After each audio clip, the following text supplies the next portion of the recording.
185, man. I got my eye all over 185. And that could be for personal nostalgia reasons. And I identify 185 as, somebody said, hey, what weight did you fight at? That's the one I would bring up, right? I go, middleweight. So maybe I care a little bit more about 185, but boy, I got my eye on that. And multiple reasons. There's a lot going on there, and I have a feeling that major opportunity is going to come knocking. And I'm seeing some guys that agree with me who are observing their own weight class, seeing what's going on, and making their plays correctly. I generally have to come and talk to you guys about how poorly these guys are. These guys are pulling Sandhagens on their own career. At 185, these guys are very alert. They're very astute as to what's going on. And it starts largely with what we're going to see in a couple weeks. Blachowicz versus Izzy. How does Izzy do? And based on that, does Izzy return to middleweight? If he does, fine, business as usual. Just looking to be the number one contender like everybody else. But if he doesn't, then you're now in a spot like they are at 155, where it's not just an opportunity for one, it's two. Two guys are going to get a chance to go and fight for a world title. So in that regard, you have twice the chances that you would normally have. And that's still terrible odds. This is a cutthroat, hard sport. It's a hard business to get an opportunity in, but in all fairness, you just doubled your chances. And as I look at Till and Vettori, I'm going to tell you right now, Vittori's not going to be denied if he gets over on Till. He's just not. Vittori's he's just not. He's one of those guys. He's going to make sure he gets his, okay?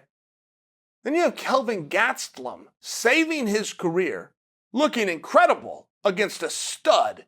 Ian Heinisch is a stud. That was a stud fight. That was a war. Kelvin, perfect timing. Kelvin, perfect conditioning. Kelvin, perfect understanding of time and space. Understanding early in that fight, we're going to be out here all night. Which means I need to gain favor with the judges.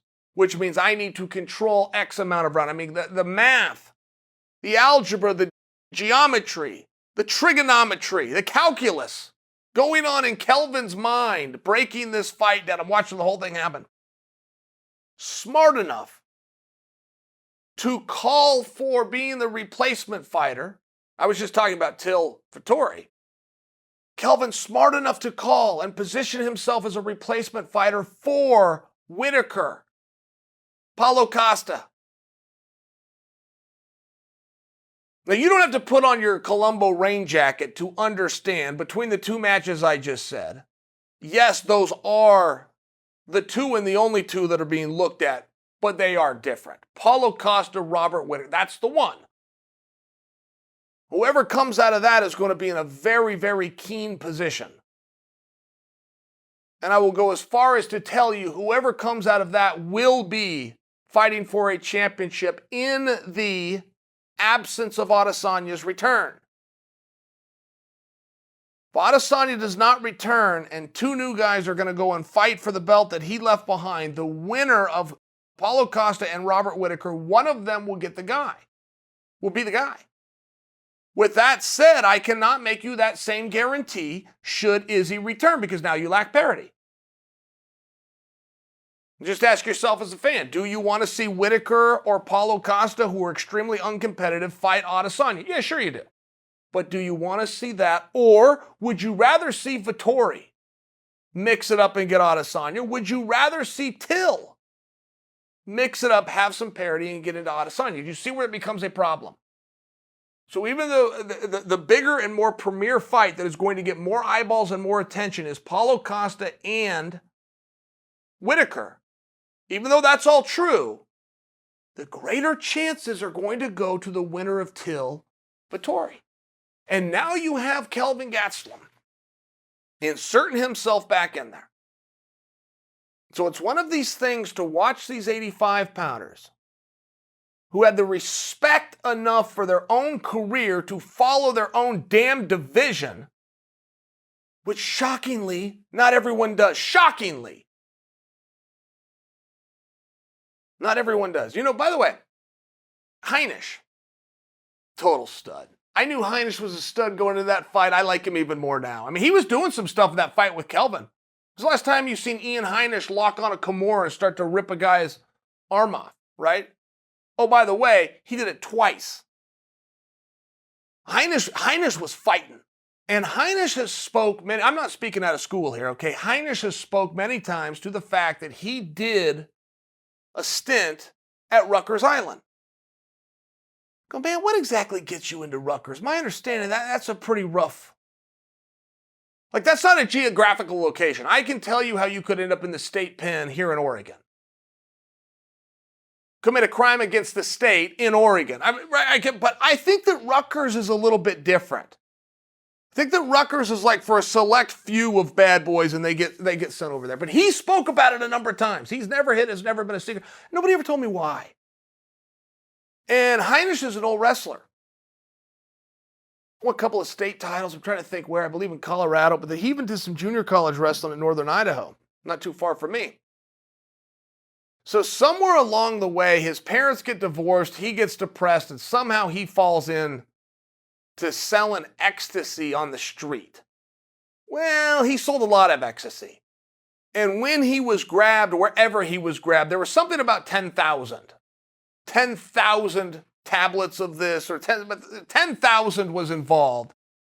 And so he avoided extradition, maybe even bailed out and jumped bail. Whatever happened, he was in some other country, he's sleeping on the beach, he's working a job and living on the beach. He's got nothing, knows nobody, and realizes he made a mistake, gets caught.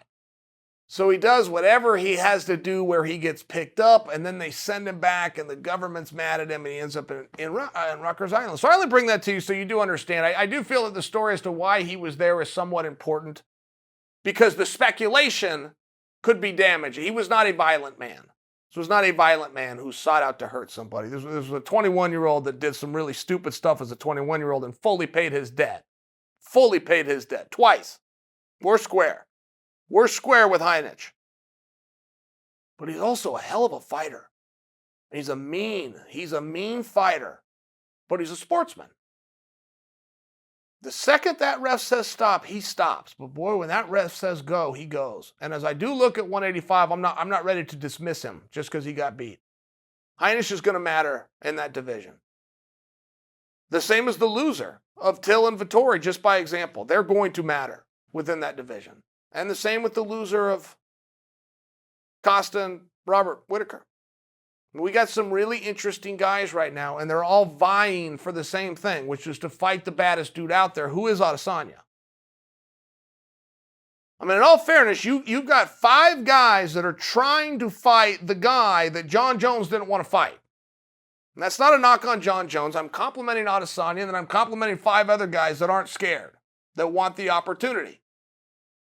And when we see divisions like that, we're drawn to them and we praise them.